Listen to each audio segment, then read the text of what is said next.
আসসালামু আলাইকুম প্রিয়ান, সকলের কি অবস্থা, কেমন আছো? Welcome to my another blog. তো guys, নতুন একটি ব্লগে আপনাকে স্বাগতম। প্রায় অনেকদিন ধরে আমার এই ইলেকট্রিক বাইকটা অযত্নে পড়ে রয়েছে, দিনই চালানো হয় বাট সময় মতো এটা ধুইতে পারি না। প্রায় 3-4 মাস পর আবার ওটাকে ধুতে বের করলাম। ট্যাপ ছিল ওই টেপে এটা খুলে তারপর এটাকে পানি আমি বালতিতে ভরতেছি। এক পর্যায়ে পুরো বালতিটা ভরে নিলাম। এখন এটাকে আমি আমার এই বাইকটা ক্লিন করার জন্য পানিতে নিয়ে যাবো। কি পরিমাণে ময়লা লাগছে, যার জন্য আমার অনেকদিন এটা ধোয়ার ইচ্ছা ছিল বাট ধুইতে পারি না সময় মতো না পাওয়ার জন্য।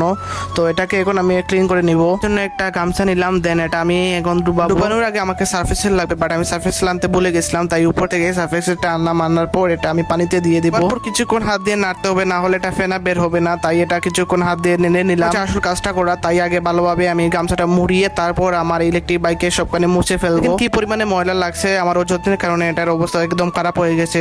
আমাদের সকলের উচিত নিজ নিজ পণ্যতে যত্ন রাখা। যত্ন না রাখলে কোনো জিনিসও বেশি দিন টিকে না, যার জন্য আমার এই অবস্থা।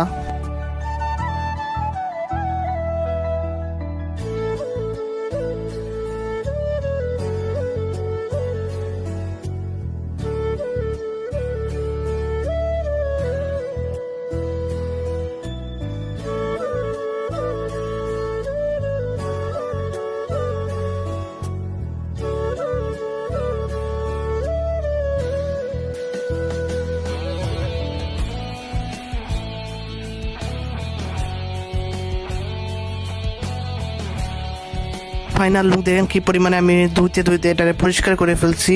প্রায় আমার আধা ঘন্টার মতো সময় লাগছে। কিছু ধোয়া যায় বাট সময় একটা মিলে, বাট আমার সময় সেইটুকুই নাই, তাই জন্য এটা ভালো করে ধুইতে পারি নাই। তো এই ছিল আজকের ব্লগ। তো সবাইকে টাটা, বাই বাই, দেখা হবে নেক্সট কোনো ব্লগে।